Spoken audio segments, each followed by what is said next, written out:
আল্লাহ তুমি আমাদেরকে তোমার উদ্দেশ্যে কাজ করার তৌফিক দান করো। আলেম হয়েছি, বিপদগ্রস্ত হয়ে গেছি, এজন্য আমি শুরু থেকেই আমার নামের সঙ্গে মাওলানা আল্লামা লাগানো একদম নিষিদ্ধ করে দিয়ে দিছি। যাই মাওলানা নই, আল্লামাও নই, শাইখও নই, আমার আব্বা যা নাম রেখে গেছে ঠিক আমি সেরেফ মোহাম্মদ আসাদুল্লাহ আল গালিব। এমনকি ঢাকা জয়েন্ট কি বলে ওটাকে ইন্টারোগেশন সেলে, কঠিন জায়গা রিমান্ডের, বাংলাদেশের 23 জন সেরা গোয়েন্দার শ্রেষ্ঠ গোয়েন্দা বিভাগের শ্রেষ্ঠ যারা, তারা আমাকে প্রশ্ন করেছে, এই যে আপনারও দাওয়াত ও জিহাদ বই লেখা সব মার্কারি পেনদের দাগ দিয়ে রেখেছে, আপনি তো জিহাদে বিশ্বাসী। বলে বেটা, জিহাদ ছাড়া কি দুনিয়া কিছু হয়েছে? জিহাদ হয়েছিল বলেই তো বাংলাদেশ স্বাধীন হয়েছে। জিহাদ নাই তো মুসলমান নাই। কি বলছেন আপনি এগুলা? এক কথাতেই সব চুপ, আর কথা বলেনি। আপনারা মুক্তিযুদ্ধকে জিহাদ বলবেন না, কি বলবেন? কি রসগোল্লা খাইয়ে কি মুক্তিযুদ্ধ হয়েছে নাকি? মানুষের জীবন দিতে হয় নাই, মানুষকে ঘর ছাড়তে হয় নাই? তবেই তো আজকে আমরা বসে বসে বক্তৃতা করছি এখানে। যেসব মানুষ মরেছে যুদ্ধ করতে গিয়ে, তাদেরকে আপনারা কি বলবেন? তারপরে বলে দিলাম, তার আরো পিছনে চলে যান ভারত বছর জিহাদ আন্দোলনের ইতিহাস, যাদের সে রক্তাক্ত ইতিহাসের মাধ্যমে বালাকোট সৃষ্টি হয়েছে। চলে যান তিতুমিরের মোহাম্মদী আন্দোলনের ইতিহাস, সবই আহলে হাদিস তৈরি করে ইতিহাস। তাদের সেই তেজযুক্ত রক্তের উত্তরাধিকার রয়েছে আমাদের দেহে। আমরা সেই একই ইতিহাসে বিশ্বাসী ও সেই জিহাদ আন্দোলন করি। আমরা পরিষ্কার স্লোগান দেই, মুক্তির একই পথ, দাওয়াত ও জিহাদ। একদিকে তাওহীদের দাওয়াত হবে, একদিকে শিরকের বিরুদ্ধে জিহাদ হবে। জিহাদ বিহীন দাওয়াত হয় না, আর দাওয়াত বিহীন জিহাদ হয় না। আমর বিল মারুফ নাহি আনিল মুনকার, একদিকে পজিটিভ, একদিকে নেগেটিভ। খালি পোলা কোরবানি খাবেন, যেখানে যাবেন এখানে নিয়াজ নওয়াজের বাড়ি চলে আসবেন, এর নাম আলেম না। মৌলানা আব্দুল্লাহ বলতেন যে দেখো লড়কো, जहां डंडा खाने को मिलता है उधर जाओ, जहां अंडा खाने को मिलता है उधर मत जाओ। থিসিস পড়ে দেখেন, জিহাদ আন্দোলন যেহেতু কেন্দ্র ছিল বাংলাদেশে, তার একটা নাম হচ্ছে ওইটাই, মৌলানা আব্দুল্লাহ ইসলাহি নাকি যিনি বলে যাচ্ছি, উনি ছিলেন তার হেড। তো উনি তার ছাত্রদের উপদেশ দিতেন, যেখানে ডান্ডা খাওয়ার সুযোগ আছে ওখানে যাও, যেখানে গেলে তোমাকে আন্ডা খাওয়ায় সেখানে যেও না। আপনারা আন্ডাখোর মৌলবি হবেন না, ডান্ডা খাওয়ার ভয় যেখানে সেখানে চলে যাওয়ার চেষ্টা করবেন। হুজুগে বাঙালি বলে একটা কথা আছে, আজ স্রোতে পুঁটি মাছ লাভ দেওয়া দি করে, এটাও একটা কথা আছে। কিন্তু রুই মাছ, মৃগেল মাছ মাটির তলায় থাকে, কাতলা মাছ ঢাকা মাটির উপরে, পানির উপরে লাফালাফি করে। কিছু লোক জোশে টাকা দেয়, কিছু লোক জান্নাত খরিদের জন্য অন্তর থেকে টাকা দেয়।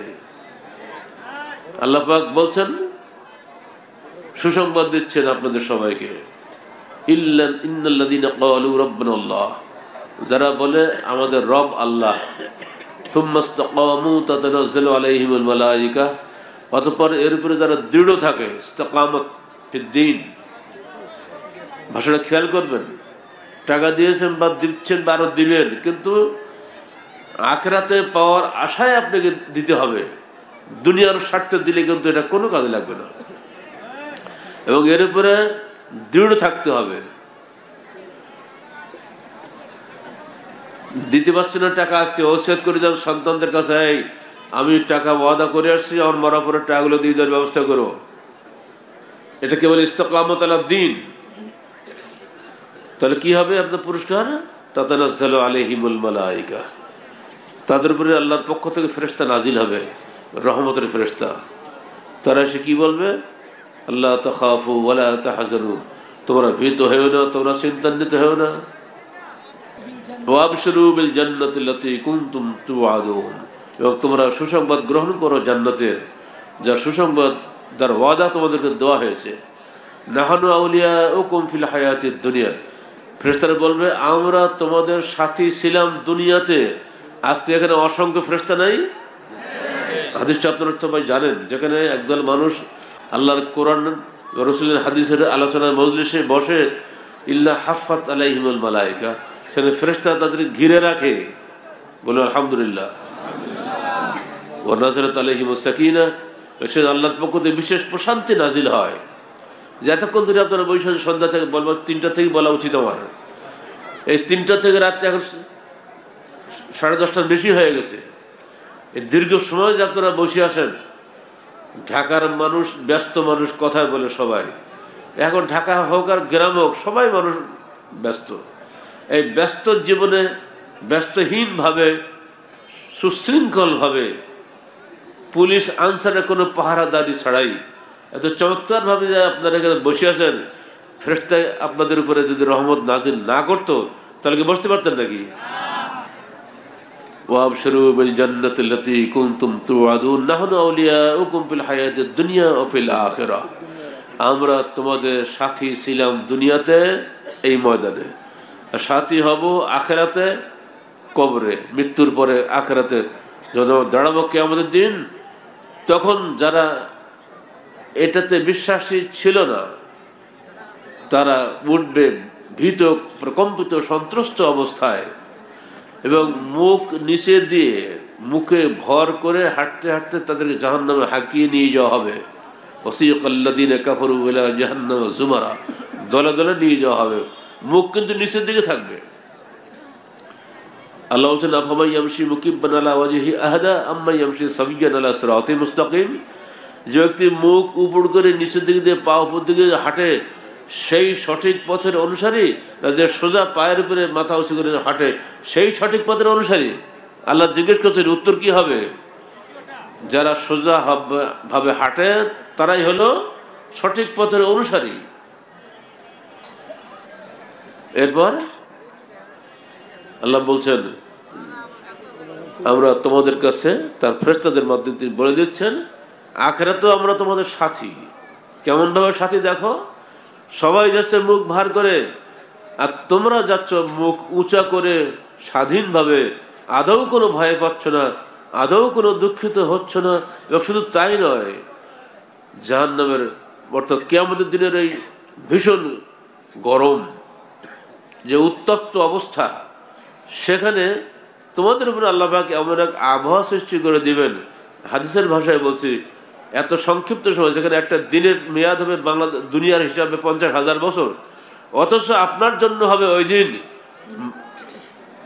আসর থেকে মাগরিব পর্যন্ত এই সুন্দর স্বাস্থ্যকর সময়টা, এই যে সংক্ষিপ্ত সময় এবং আবহাওয়াটা সুন্দর, উত্তপ্ত নয়, ঠান্ডাও নয়, চমৎকার গধূলি লগ্নে মানুষ যখন হাঁটতে পারে, ঠিক এরকম সুন্দর আবহাওয়া আল্লাহ পাক মুমিনদের জন্য সৃষ্টি করে দিবেন, যারা সিরফ এবং সিরফ আখিরাতের উদ্দেশ্যে কাজ করে।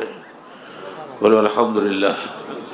আল্লাহ পাক আমাদের সবাইকে আখিরাতের এই কঠিন দিনে এইভাবে সুন্দরভাবে মাথা উঁচু করে সুন্দর আবহাওয়ার মধ্যে আল্লাহর কাছে হাজির হওয়ার তৌফিক দান করুন। সেদিন আল্লাহ পাক ডাকবেন সবাইকে, প্রথমে 3 জনের বিচার হবে। প্রথমে ডাকবেন কাদেরকে? দানশীলদেরকে। আসো, তোমরা যে দান করেছিলে, তোমাকে আমি সম্পদ দিয়েছিলাম, কি করেছিলে? গর্বের সঙ্গে বললো আল্লাহ তোমার সম্পদ তোমার পথে ব্যয় করেছিলাম, অমুক জায়গায় দিয়েছিলাম, অমুক জায়গায় দিয়েছিলাম, আহলে মঞ্জিলে দিয়েছি, রাজশাহীতে আমির জামাত ইউনিভার্সিটি করবে বিশাল দান, সেখানেও করেছি, যেখানে চাইছে সেখানে দিয়েছি, তোমার দেওয়া মাল তোমার পথেই ব্যয় করেছি। আল্লাহ বলবেন তুমি যে তাই করেছো, আমি তোমার মনের খবর রাখি, তা জানো? তুমি দিয়েছিলে নিজের অহংকার প্রকাশ করার জন্য, যে আমি বিশাল দানবীর, এই নামের জন্য, যাও জাহান্নামে। ইলমের অহংকার যদি থাকে, হে আলেম, ধ্বংস তোমার জন্য। বাংলাদেশের যত অপপ্রচার, শিরক বিদআতের আখড়া, আহলের মধ্যে যত গ্রুপিং হিংসা বিদ্বেষ, সব আলেমরাই করে। সাধারণ মানুষ কোশ্চিন করে আলেমদের হিংসা করে না, সমস্ত হিংসার মূল হলে আলেমরাই। নাম তো আহলে হোক আর নাম তো হানাফি হোক, যাই হোক না কেন, আলেম হলে তুমি একটা বেয়াদব হয়ে গেলে, তুমি একটা অসভ্য হয়ে গেলে, তুমি একটা অহংকারী হয়ে গেলে। সাবধান, হাদিসটা মনে রাখো। আমি বান্দাই যদি তোর মনে খবর রাখতে পারি, আল্লাহ টের পাবে না? 43 বছরের সাংগঠনিক জীবনে কত কর্মী আমার হাতে তৈরি হয়েছে হিসাব আছে। আল্লাহর নামে শপথ করে কর্মী হয়েছে, আল্লাহর নামে বায়াত করে কাউন্সিল সদস্য হয়েছে। তারা এবার বাইরে যে লম্বা বক্তৃতা করছে, আমাদেরকে ডাকে আসুন, আমার এক হয়ে যায়। জায়গা খুঁজে পাওয়ানো দিয়ে কোথায় এক হতে হবে? এক হবে আদর্শের মূলে, ব্যক্তির মূলে নয়। কিসের ব্যক্তি? আদর্শ আগে না ব্যক্তি আগে? ব্যক্তি পূজা করবো আমরা, পা ধুয়ে খাবো। আমরা কি পীর পূজা বিশ্বাসী না আউলিয়া পূজা বিশ্বাসী?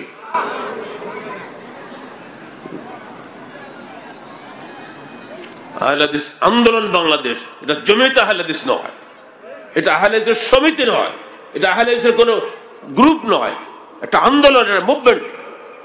যেখানে বাতিল সেখানে আহলে হাদিস আন্দোলন চলবে, যেখানে কুসংস্কার সেখানে সংস্কারের তরবারি চলবে, কারো খাতির করা হবে না।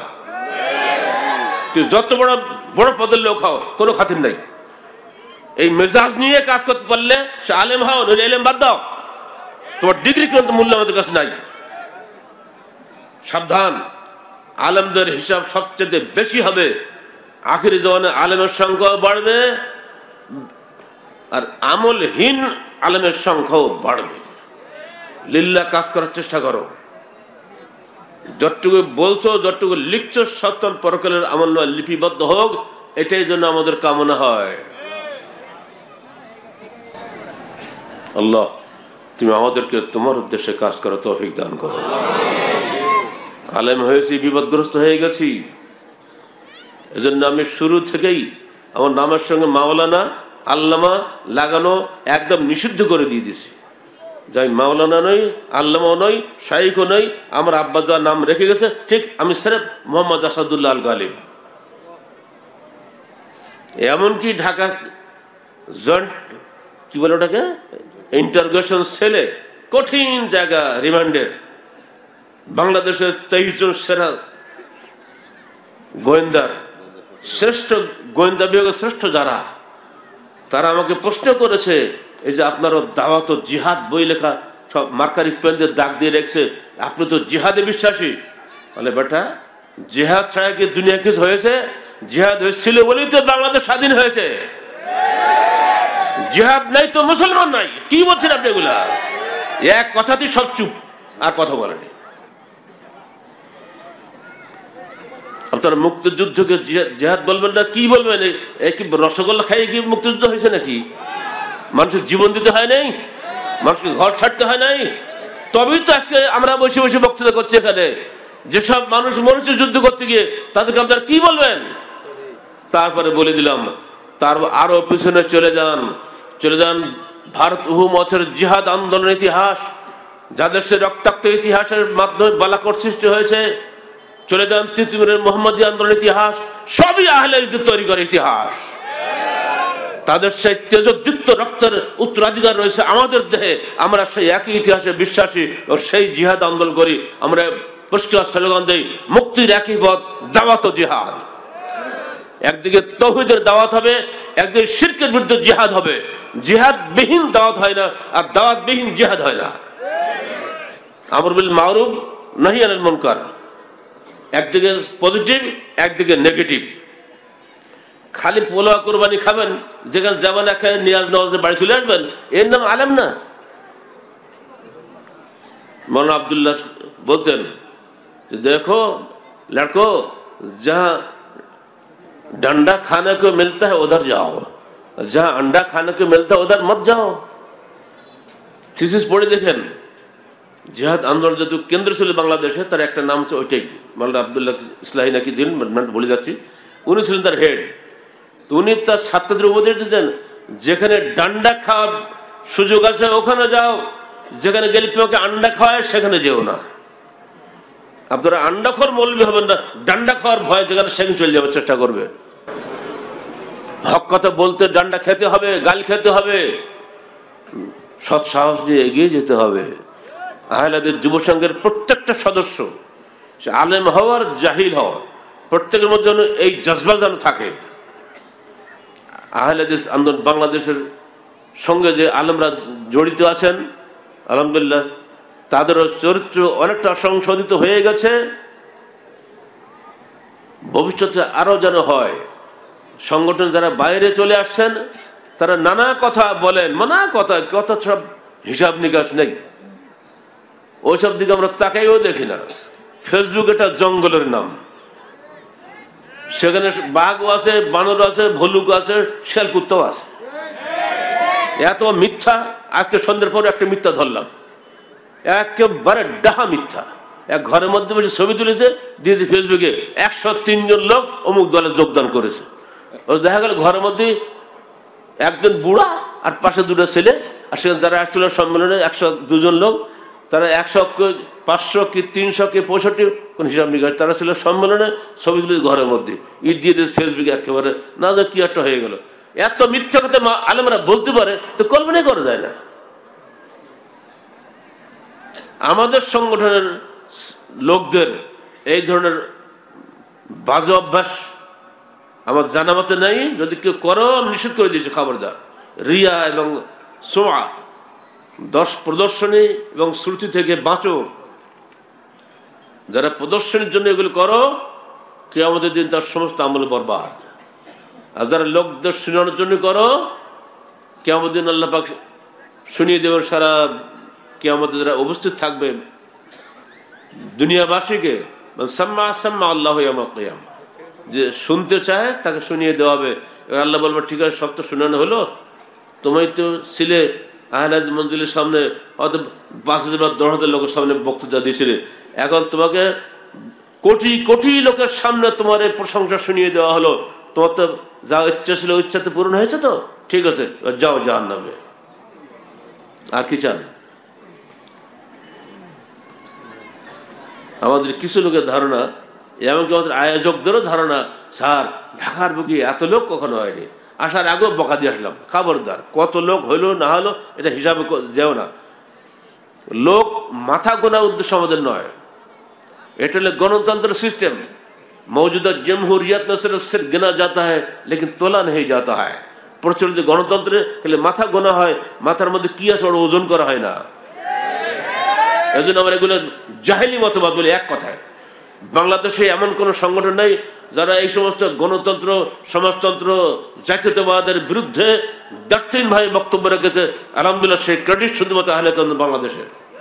শুরু থেকে আমরা এর বিরুদ্ধে বলে দিয়েছি, একদম হতেই পারে না। অথচ মানুষ গোনার চিন্তা অনেকের মাথায় আসে। মানুষ কজন আসবে না আসবে আল্লাহর ইচ্ছা। আমাকে দেখতে হবে আমি হক বললাম কিনা এবং হকের অনুসরণ করলাম কিনা। আমার দায়িত্ব খালি একটাই, আমার পরিবারকে আমাকে জাহান্নাম থেকে বাঁচাতে হবে, সাধ্যমতো চেষ্টা করে যেতে হবে। প্রত্যেক বাপকে, প্রত্যেক মাকে বলছি, কু আনফুসাকুম আহলিকুম নারা, তোমরা নিজেদেরকে বাঁচাও, তোমার পরিবারকে জাহান্নামের আগুন থেকে বাঁচাও। কিয়ামত দিন তোমার সম্পর্কে জিজ্ঞাসিত হতে হবে এবং তোমার পরিবার সম্পর্কেও তোমাকে জিজ্ঞাসিত হতে হবে। তবে হ্যাঁ, আল্লাহ পাক যদি কারো ভাগ্যে কিছু লিখে থাকেন তো কিছু করার নাই। যেমন নূহ আলাইহিস সালামের স্ত্রী বাঁচতে পারেন নাই, লূত আলাইহিস সালামের স্ত্রী বাঁচতে পারেন নাই। আমাদের কোনো সন্তান যদি খারাপ হয়ে যায় কিছুই করার নাই। নূহ আলাইহিস সালামের ছেলে, বড় ছেলে বাঁচতে পারেন নাই প্লাবনের ডুবা থেকে। এরকম যদি আল্লাহ পাক কারো ভাগ্যে লিখে থাকে তো বাবার তো বাড়িতে কিছু করার থাকে না। কিন্তু আমাদের সাধ্যমতো চেষ্টা করে যেতে হবে যেন আমার পরিবার জাহান্নামের আগুন থেকে বেঁচে যায়। রাজি আছেন তো? সেজন্য কি আহলে মঞ্জিল মনে রেখে দেন। এখানে নৈতিক ট্রেনিং হবে। যে যা লেখাপড়া শেখেন, এখানে এসে যদি 1 রাত 2 রাত বা 3 রাত থাকেন, নিয়মিত প্রশিক্ষণ হবে। যে কোনোদিনও মাদ্রাসায় পড়েনি, আলহামদুলিল্লাহ সেও এমন কিছু শিখে যাবে যে সারা জীবনের পুঁজি তার ওখানে হয়ে যাবে। আমরা সে চেষ্টা করবো এখানে ইনশাআল্লাহ। কারণ সবাইকে মাদ্রাসা পড়ে মৌলবি বানাবো তা তো করা সম্ভব না। আর একটাকে শহীদ, বাংলাদেশে কত শহীদ হিসাব আছে, কত হিসাব আছে। সরকারের ক্ষমতা নেই বলা যে কত লক্ষ শহীদ। জি না, এত বললে তো হবে না। একদম মুখস্থ বলি দেয়, সবসময় মুখস্থ বলতে আসে মন্ত্রীরা। এত লক্ষ শহীদ, এত লক্ষ মাহবুবের ইজ্জত কত বলে না। যদি জিজ্ঞেস করি প্রমাণ সহ বলো, ইনশাআল্লাহ একটা মন্ত্রীর ক্ষমতা নেই হিসাব করে বলতে পারে। সঠিক হিসাব আল্লাহ ভালো জানে। এরপরেও বলছি, সত্যিকারের শহীদ কিনা সেটা আল্লাহ ভালো জানে। বন্ধুরা আমার, সত্যিকারের শহীদদেরকে আল্লাহ পাক সেদিন মর্যাদা দান করবেন। শহীদদেরকে ডাকবেন, এই তুমি কি চাইছিলে, কি হয়েছিলে দুনিয়াতে? সে বলবে, আল্লাহ তোমার রাস্তায় শহীদ হয়ে গিয়েছিলাম, এই করলাম সে করলাম, মেলা কিছু বলবে। আল্লাহ তোমার কাছে থেকে এসো এসো, তুমি শহীদ হয়েছিলে তাই না? এই জন্য দেশবাসী তোমার নামে ভাতা দিবে, তোমাকে সম্মান করবে, তোমাকে বড় পুরস্কার দিবে, তোমার নাম ডাক চারিদিকে ছড়িয়ে যাবে, এই জন্য শহীদ হয়েছিলে তাই না?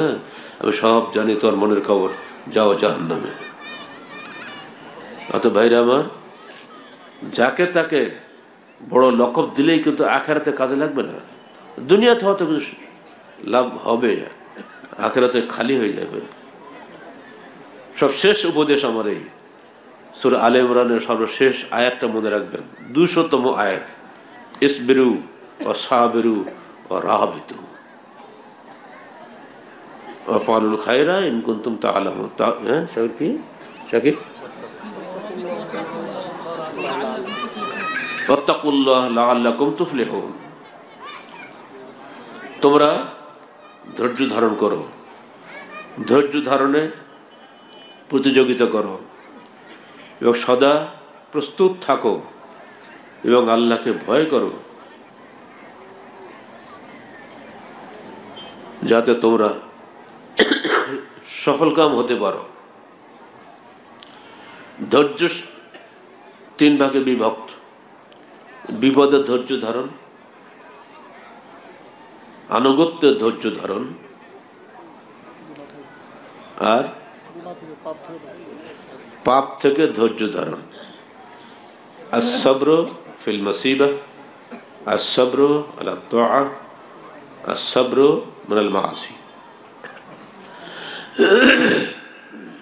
সাধারণ ধৈর্য আমরা প্রত্যেকে ধারণ করি।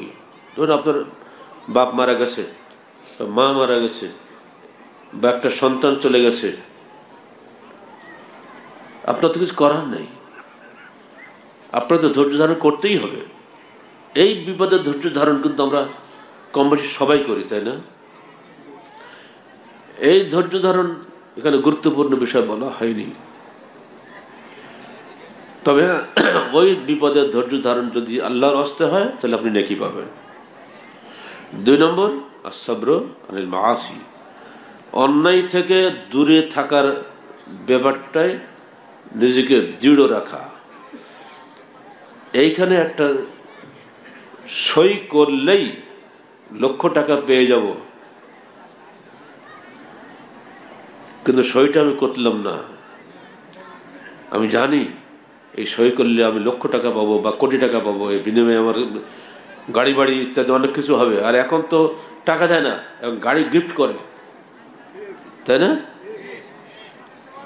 এমনকি ঢাকায় একটা ফ্ল্যাট গিফট করে। আরে বাপ রে বাপ, আমি জানি এটা করলে আমার এটা হবে। আর এখন ঘুষের প্যাকেজ হয়েছে, কারো কাছে যাবো না, এক জায়গাতেই দেবে, আপনাকে 20 কোটি টাকা দিলাম, যা যেখানে যা লাগে আমার কাজ করে দিবেন। এক ঘুষ করে রিপোর্ট প্রতিদিন পত্রিকায় আসছে, শুনলে তাক লেগে যেতে হয়। কিন্তু আমি করলাম না, আল্লাহর ভয়ে, আখিরাতে ধরা পড়ার ভয়ে। এটা হচ্ছে as-sabru anil ma'siyah, গুনাহ থেকে নিজেকে ধৈর্য ধারণ করা। এটা বড় কঠিন জিনিস। আল্লাহ পাক আমাদের সবাইকে সে তৌফিক দান করুন। বিশেষ করে পেশাজীবী সংগঠনের ভাইদেরকে বলছি, ব্যবসায়িক ফোরামের ভাইদেরকে বলছি, আপনারা ব্যবসায়িক জগতে দিন রাত সবসময় টাকা পয়সা লেনদেন করেন, পেশাজীবীরা তাদের জীবনে হামেশা যোগাযোগ করছেন। ডাক্তাররা ইচ্ছা করলে একটা রোগীকে সামনে রেখে লক্ষ টাকা নিতে পারেন, কিন্তু রোগীটা গরিব, তার কিছুই নাই, লক্ষ টাকা পরিমাণ নিজে কিছু নিলেনই না, বরং তার ওষুধটা আপনি কিনে দিলেন। এরকম বহু ডাক্তার আমার ঘরের মধ্যে আছে। এই যে ত্যাগ আপনি করলেন, এর বিনিময়ে আপনি ইনশাআল্লাহ আখিরাতে পাবেন। অত্যন্ত বড় নেকির কাজ হবে আপনার এটা।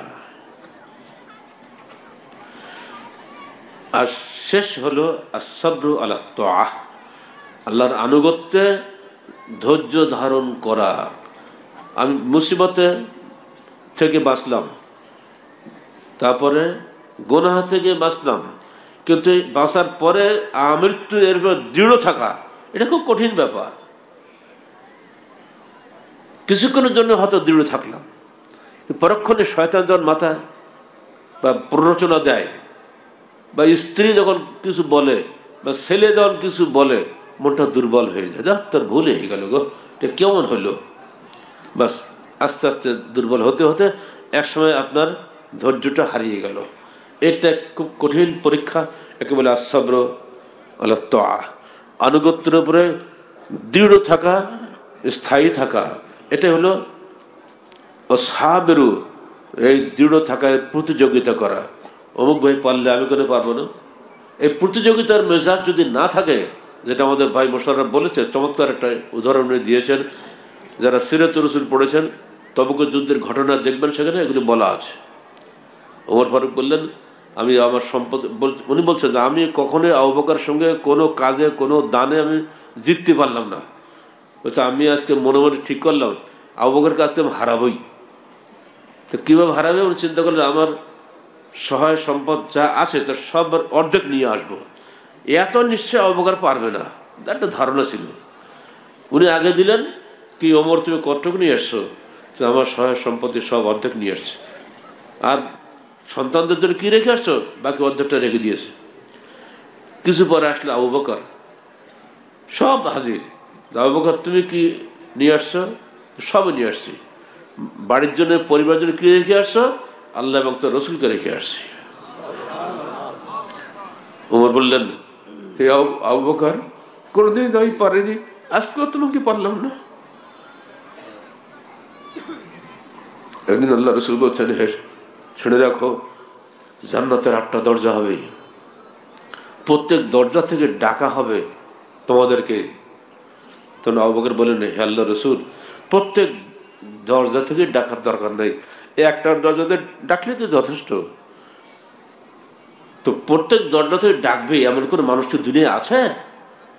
আল্লাহ রসুল বললেন, আবু বকর, আমি মনে করি আল্লাহর বান্দা তুমি সেটা হবে। কোথায়? আবু বকর কি না খেয়েছিলেন? খলিফা হয়েছেন, মাথায় কাপড়ের মোট বেঁধে যাচ্ছেন বাজারে কাপড়ের ব্যবসা করার জন্য। ব্যবসা করে যে লাভ হবে তাই দিয়ে সংসার চলবে, কোনো বেতন ভাতা নাই। শেষে ওমর ফারুক মিটিং ডেকে, মজলিস শুরা ডেকে জবরদস্তি তাকে ব্যবসা ছাড়ালেন, তার জন্য ভাতা নির্ধারণ করলেন। এই তো খলিফাদের জীবন। ওমরের জীবন তো আরো করুন, এগুলো তো সব বলার সময় এখন না। খালি আপনাদের বলছি যে একটা নেকির কাজের উপর দৃঢ় থাকা যে কত কঠিন। ইসবিরু ওয়া সাবিরু, সবরের প্রতিযোগিতা করো। তবুকের যুদ্ধের এত দান হয়েছে যে ওসমান গনির দানগুলো আসার পরে আল্লাহ রাসূল বলছেন, আজ থেকে ওসমান যদি আর কোনো নেকির কাজ নাও করে তো তার কোনো ক্ষতি হবে না। এই পুরো জেহাদটাই জায়শুল উসরা, এটা জায়শ ওসমানের জেহাদ। 30,000 সৈন্যের জন্য, সবারই জন্য খরপোশ, উট, যা যা লাগে সব বহন করা কি যাত্রা কথা মনে করেন নাকি আপনি? আজকে ইয়াসিন যেটা করেছে ওইরকম দানি কিন্তু সে করেছে। শুরু থেকে এই পর্যন্ত বলা যায় প্রতিটি কাজে ইয়াসিন কাজ করেছে। এখন হয়তো আমরা শেষ মুহূর্তে এসে তাকে ধন্যবাদ দিচ্ছি, কিন্তু সে কিন্তু ইতিহাস বলে ফেলেছে 12 বছর আগের। হোটেল আল রাজ্জাকে আমি তাকে বলেছিলাম, আমারও স্বপ্ন অনেক আগের ছিল, 12 বছর পরে আজকে বাস্তবায়ন হলো। এটা আপনারা খুশি না? শুরু থেকেই যে লোকটা এই কাজ করেছে, আমি অবশ্যই তাকে অন্তরের অন্তঃস্থল থেকে দোয়া করি, আল্লাহ তাকে এবং তার পরিবারকে জাহান্নামের আগুন থেকে বাঁচান। ঠিক এই ভূমিকা ছিল ওসমান গনির। যখন গেলেন মদিনাতে, পানির কষ্টে মানুষ কষ্ট পাচ্ছে, পানি নাই, এটা কুয়া, বীরের রোমা দেবে না, মুশরিকরা আল্লাহ নবীকে বা মুসলমানদের দিবে না। দেখো তো এটা কত টাকা নেবে, বাজার দর আছে বহুগুণ বেশি দাম। ওসমান বলে, তবু আমি ওইটাই কেন মুসলমানদের দান করে দিলাম। যা, যারা গিয়েছেন মসজিদ নববী দেখবেন, মসজিদ নববীর ওই ওটা নাম কি বলে, কি দেয় ওপরে, ম্যাট না কি বলে, কি বলে, কার্পেট না, বাবা ধরে শব্দ মনে করে দেনি বাটা, মোটা মোটা কার্পেট। আব্দুল মতিন আছে আমার সাথে, ও ছিল আমার সাথে, উঁচু করে দেখালো তলায় সেই গোল দেওয়া আছে বীরের রোমা, ওটাই হলো ওসমান গনির কেনা সেই কুয়া, যে কুয়ার পানি খেয়ে তখন মুসলমানরা বেঁচে ছিল। এখন সব মসজিদ নববীর এরিয়ার মধ্যে চলে গেছে। যুগে যুগে এরকম বড় বড় দানশীল এসেছিলেন, আল্লাহ পাক যাদের দিয়ে বড় বড় কাজ করিয়ে নিয়েছিলেন। এরপরেও হঠাৎ করে একদিন হাজির, দূর থেকে উনি দেখছেন একটা লোক গতকালকেও এসেছিল, আল্লাহ রসুলের চোখ যে এত হুঁশিয়ার চোখ, ওই লোকটা পরের দিন আবার এসছে। তো আল্লাহ রসুল বলছেন, এই এদিকে ইঙ্গিতে ডাকলেন কাছে, তুমি যে গতকালকে আসছিলে চলে গেছিলে, আজকে আবার এসে দাঁড়িয়ে আসে, ব্যাপারটা কি বলো তো? যে হ্যাঁ আল্লাহ রসুল, রাতের বেলা কুয়া থেকে পানি শেষে যে মজুরি পাই, সে মজুরি হলো 1 থলে খেজুর। কালকে এসেছিল এটি দান করার জন্য, সন্তানদের চেহারা মনে পড়লো তারা কি খাবে, আমি যে খেজুর করে নিয়ে গেলে তবে তারা খেয়ে রাত্রে ঘুমাবে, আমি সেই জন্য কালকে দিতে পারিনি সন্তানদের মহব্বতে। কিন্তু আজকে আমি ভাবলাম আমি দিয়ে যাবই, যদি আমি কালকে মারা যাই এর দান কে করবে? তাই আজকে আমি সেই 1 থলে খেজুর সব নিয়ে এসছি, আপনি কি দানটা কবুল করবে? আল্লাহ রসুল সবার উপরে ঢেলে দিলেন, বলে এটি সবার উপরে চলে গেল আজকে। বলুন আলহামদুলিল্লাহ। যারা কোটি টাকা দিয়েছেন, যারা 1000 টাকা দিয়েছেন, যে যে অন্তরে দিয়েছেন সেই অন্তর অনুযায়ী আল্লাহর কাছে ইনশাআল্লাহ ওটা কবুল হয়ে যাবে। মুনাফিকরা কি বলল? 1 থলে খেজুর দিয়ে এরা রোমক সাম্রাজ্য জয় করবে। তো তবুকের যুদ্ধ খ্রিস্টানদের বিরুদ্ধে হয়েছিল, তো টিটকারি করলে দেখেন 3টা দল সৃষ্টি হলো। বাক্কাউন, যারা ক্রন্দনকারী, যে আমরা যাওয়ার জন্য কোনো বাহন পেলাম না, তারা কান্তিই থাকলো খালি, আল্লাহ রাসূল আমরা যাবো কি করে, এই 1000 মাইল রাস্তা হাঁটা, মরুভূমির রাস্তা, সোজা কথা নাকি, কোথায় মদিনা কোথায় সিরিয়া। তারা হলো বাক্কাউন, তারা কান্তিই থাকলো, কোথাও আসতে পারেনি। এদের জন্য আল্লাহ রাসূল বলছেন, যেদিন ফিরে এলেন উনি যুদ্ধ জয় শেষে 1.5 মাস পরে, হাজা তাইবা, হাজা তাইবা, মদিনাকে তাইবা বলা হয় না, ওই কারণে এইটাই তো সেই পবিত্র ভূমি, এই তো সেই পবিত্র ভূমি। মনে রেখো তো, এখানে বহু লোক তোমাদের সঙ্গে আছে যারা তোমাদের সঙ্গে ছিল না, কিন্তু সবসময় তোমাদের সঙ্গেই আছে। হে আল্লাহ রাসূল, কেমন করে তারা ছিল? তারা ছিল তোমাদের সঙ্গে অন্তরে, ইমানে, মহব্বতে, ভালোবাসায়। তারা যেতে পারেনি বলে কেঁদেছে। সেই ক্রন্দনকারী লোকগুলো এখন আছে মদিনায়, ওরা তোমাদের জয়ের জন্য সবসময় আল্লাহকে দোয়া করেছে। সেজন্য যুদ্ধ লাগেনি, বিনা যুদ্ধের রোমকদের উপর জয় হয়ে গেছে আলহামদুলিল্লাহ। যুদ্ধ লাগে না, শুধু ইমান লাগে। চলে যান আরো পিছনে। আজকে একটা পত্রিকা দেখলাম, কিছু জঙ্গি ধরা পড়ছে খাগড়াছড়ি, তাদের ছবিটা বেরিয়েছে গতকালকে পত্রিকায়, এগুলো আপনারা পড়বেন। তাদের যে জবানবন্দি এসছে,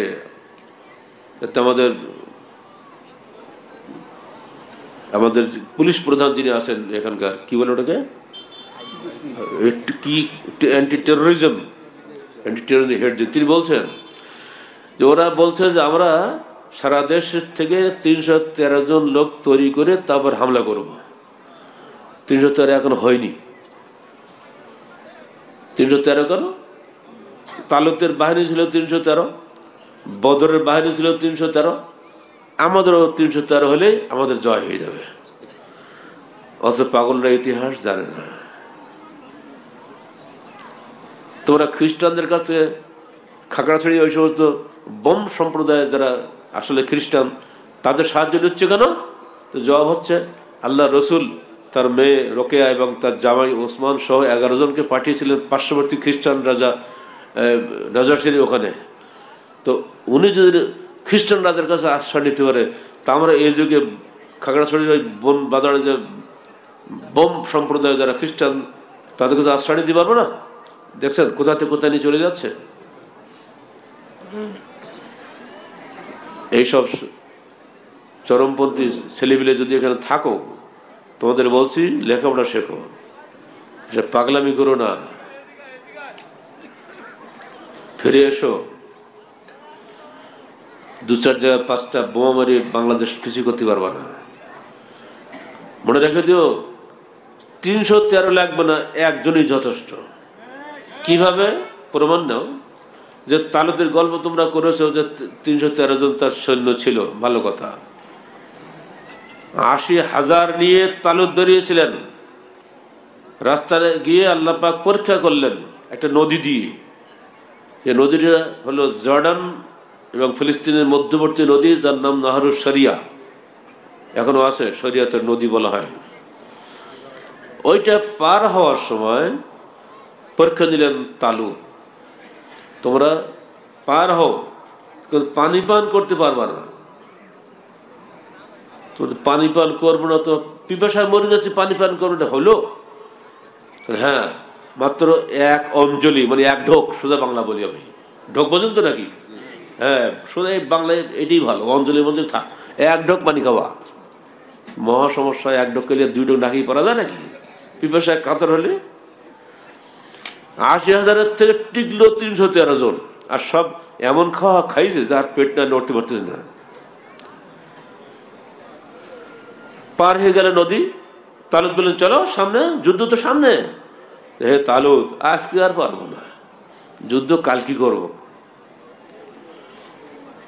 কমান্ড হয়ে গেছে, আমিরের নির্দেশ এসেছে, কিন্তু ওরা পারলো না। 313 জন বললো আমারে যাবো আপনার সঙ্গে যুদ্ধ করতে, কারণ আমরা 1 ঢোকই খেয়েছি। যুদ্ধের সম্মুখীন হলো আমালেকা সম্রাট জালুত, যেটা এখন ফিলিস্তিন বলা হচ্ছে। এখানে তো শাসক ছিল আমালেকা সম্প্রদায়ের জালুত, বিশাল দণ্ড প্রতাপ শাসক। উনি সমস্ত দেহে লৌহ বর্ম পরে এসেছেন, শুধু চোখটুকু একটুখানি ফাঁকা আছে, আর সমস্ত দেহ বন্ধ, মারার কোনো সুযোগই নেই। ছোট্ট ছেলে দাউদ তালুতের সঙ্গে আছে। তালুত বলছে তোমাকে নেব না, তুমি ছোট্ট বাচ্চা ছেলে তো, তোমার উপরে যুদ্ধ ফরজ হয়নি তো? বলছে না, আমি যুদ্ধ যাবই আপনার সঙ্গে। তুমি পারো কি? তুমি তো তরবারি চালাতে পারবো না তো? না, আমি তীর গুলতে চালাতে পারি। তাই নাকি? তীর গুলতে তুমি কি করো? আমি এমন সুন্দরভাবে নিশানা করে মারতে পারি, ওই তীর গুলতে দিয়ে আমি যে কোনো মানুষকে শেষ করে দিতে পারি। তাই? তাহলে চলো। এরপরও সেনাপতি তালুত তার দায়িত্বের কারণে নিজের তরবারি তাকে দিয়ে উৎসাহিত করলেন, জালুদ, দাউদ, এই নাও আমার তরবারি, আমি তোমাকে দিচ্ছি, তুমি যাও আল্লাহর নাম করে, আল্লাহ তোমাকে সফল করবেন। দাউদ দেখলে তরবারি তো আর ভেজাল, ও চালাবে কিনা, ও তো জীবনে চালাইনি, উঁচু করা তো সমস্যা। ও পকেটটা তীরগুলি তৈরি করে সোজা একেবারে এম করে ওই যে জালুদের ঠিক চোখ একটু ফাঁকা দেখছে না, ওইখানে মেরে দিয়েছে, সোজা চোখ দিয়ে ঢুকে মাথা দিয়ে ঘেলে বেরিয়ে চলে গেছে। দাউদ ও জালুত, আল্লাহ বলছেন দাউদ নিজে একাই জালুতকে হত্যা করলো। তাহলে কি 313 লাগলো? হে খাগড়াছড়ি জঙ্গিরা, তোমাদেরকে বলছি 313 পূজা করো না, আল্লাহর পূজা করো। আল্লাহর ইচ্ছা হলে বাংলার জমিনে ইসলামী হুকুমত কায়েম হবে, আল্লাহর বিধান মোতাবেকই হবে, রসুলের তরিকা মোতাবেক হবে, জঙ্গিদের তরিকা মোতাবেক হবে না। আন্তর্জাতিক চক্রান্তের শিকার হয়ে গেছে তোমরা। তারা এই সমস্ত আবল তাবল কেসা কাহিনী শুনিয়ে তোমাদেরকে যুদ্ধে প্রলুব্ধ করছে, নিজেরা সামনে আসে না। সেই পিছনের নেপথ্য নায়ক যারা আছে, ইহুদি খ্রিস্টান জাতি, তারা কোশ্চিন কালেও মুসলমানদের ভালো দেখতে পারে না। একটা কোরআনের ভাষা, কিয়ামত পর্যন্ত ইহুদিরা ছাড়া মুসলমানদের বন্ধু নয়। ঠিক ব্রাহ্মণ্যবাদী চক্র যারা মোর্শেক, তারা কোশ্চিন কালেও মুসলমানদের বন্ধু নয়। তাদের সঙ্গে বন্ধুত্ব করে তুমি ইসলামের বিধান পালন করবা, এই চিন্তা ছাড়ো। আর তারই ফলাফল হচ্ছে এই, ইউরোপীয় ইউনিয়ন গত বছরে এদেশের শিক্ষা খাতে 423 কোটি টাকা দান করেছিল। সেই 423 কোটি টাকার কুফল হচ্ছে এবারে এই সিলেবাস। বেগম রোকেয়া বাংলাদেশের অত্যন্ত সম্মানিত মহিলা, তার অবরোধবাসিনী বইটাকে দিয়ে বলতে চাওয়া হয়েছে বেগম রোকেয়াই সবকিছু জানতেন। তিনি তৎকালীন সময়ের যে কেসা কাহিনী আমাদের সাকওয়াত 2-3টা বললো, তো সবকটা বলতে পারে নাই, সেগুলো সব দিয়ে দিয়েছে। এবার আত্মাহারিকে দেখবেন, সেখানে বেগম রোকেয়াকে বানানো হয়েছে অবরোধ বাসিনী। অথচ বেগম রোকেয়ার যে রচনা বলি বইটা আছে তার 66, 67 থেকে 69 3-4টা পৃষ্ঠা পড়ে দেখেন না সেখানে কি কাহিনী সেখানে আছে। ওটা আমার উঠেই দিয়েছে সাংবাদিকের মধ্যে। তার নূপুর ও মতিচুর বইয়ের মধ্যে তিনি পরিষ্কার বলছেন, শাস্ত্র মতে পর্দা পালন করলে প্রগতির কোনো অন্তরায় হবে না। তিনি বলেছেন যদি পর্দাহীনতাই যদি প্রগতির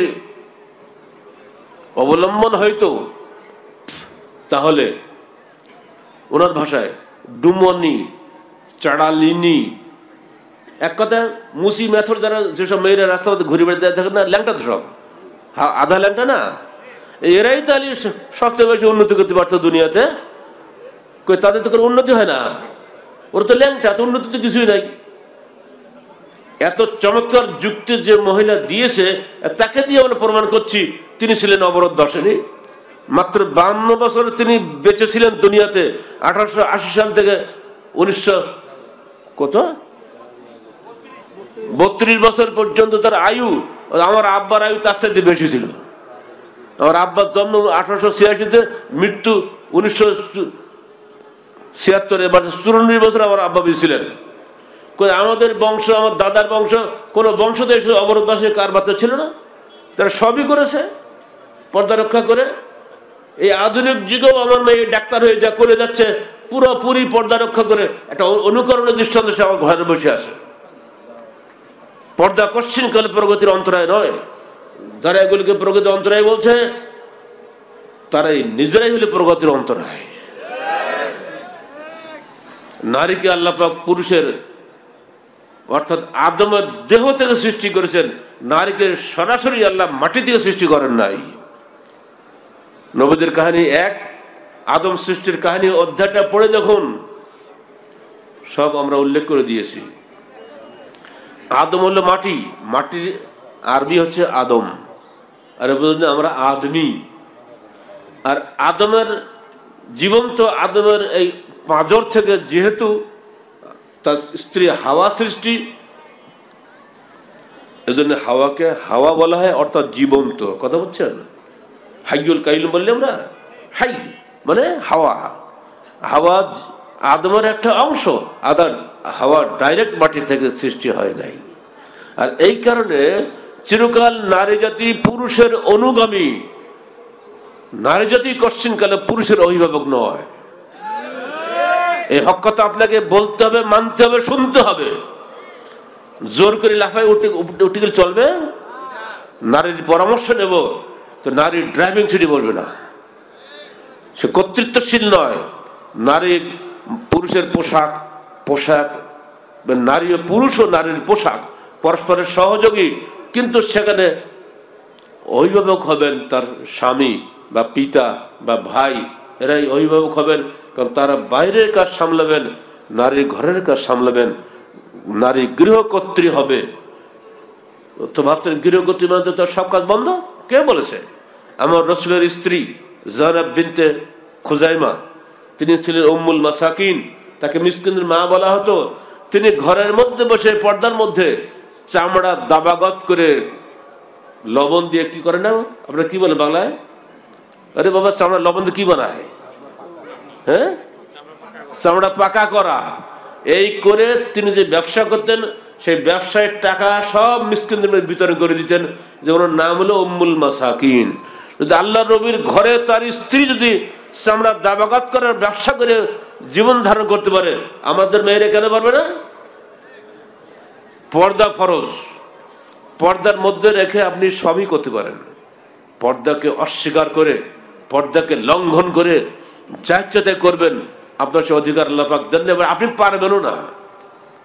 আছে বাংলাদেশের কোন মন্ত্রী যারা পর্দার বিরুদ্ধে কথা বলেন, ছেড়ে দাও তোমার বউকে, ঢাকার রাজপথে অন্ধকার রাত্রিতে হাঁটিতে একা একা চলে যাক বাড়িতে, দেখি কয় মন্ত্রীর কত কলেজের ফাটা আছে। অত লম্পজম্প করে কেন? যা সত্য নয়, যা মিথ্যা, ডাহা মিথ্যা, মিথ্যা কাজের মধ্যে কোনো বরকত নাই।